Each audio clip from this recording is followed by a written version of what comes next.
Just a few weeks ago, I had the chance to talk to Justin Nassiri on the Beyond the Uniform podcast, which is a really great podcast that's aimed at helping military folks who are thinking about getting out of the service transition into the civilian world.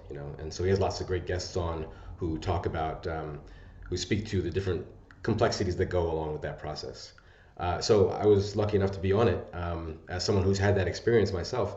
And the question that he asked me towards the end of the interview that I thought was a really great question was, what advice would I give to myself or to someone who's getting out of the military now?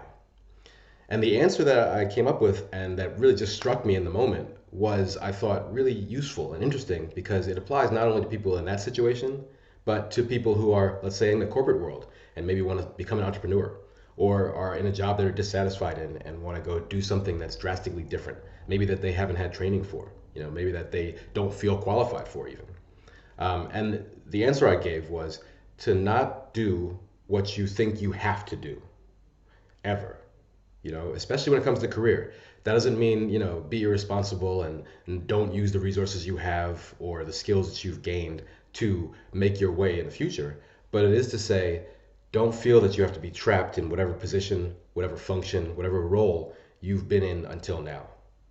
Because it is a trap, there is this inertia to careers that once you've spent a certain amount of time in them, you've got a certain sunk cost of experience and work that you feel the need to pursue. And it's very hard to switch tracks once you've gone a little ways down any one road. But, if that road is going to lead you somewhere that you don't actually want to be, then it's imperative to get off of it, sooner than later, because no one's going to do it for you. One of the biggest challenges I faced when I was getting out of the military, right, and leaving to go into the civilian world and not going to do a contracting job or a government job like everyone else that I worked with was, or when I was leaving Apple to go become a career coach, right, and to start the character arc and build my course out. All the people I talked to, they responded to me with kind of what I'd call a polite confusion.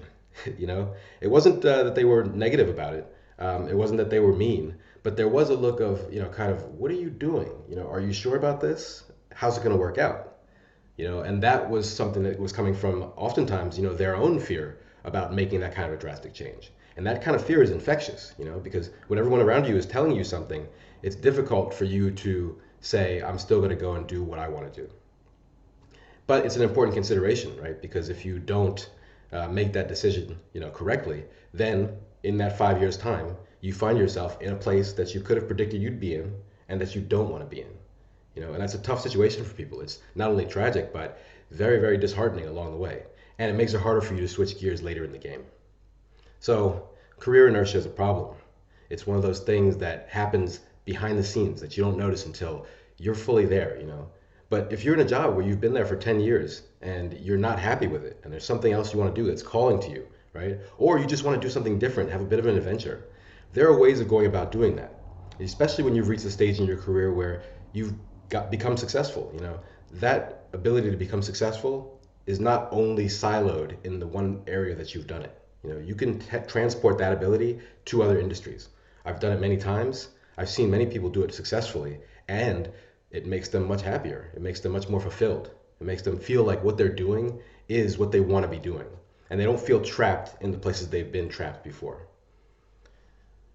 There's nothing wrong, right, with staying in a certain career if that's where you want to be. So I'm not saying that the answer to everything is always to uproot your life, throw everything you've done out the window and go do something else. If you've got a bad boss, right, or you've got a role that doesn't quite suit you, there may be ways for you to fix that while staying within your own company, or within your own industry. I've done that as well. And when you do that, you basically use all the resources you have at your disposal to make your life better within the context that you're in. And there's nothing wrong with that. But at the same time, don't make the mistake of thinking that, you can't do something different, right? Maybe even scary and succeed, because you can. Don't accept the consolation prize. The only answer is to bet on yourself. And if you do, well, you might be surprised that when you aim at what you really want, you actually might get it.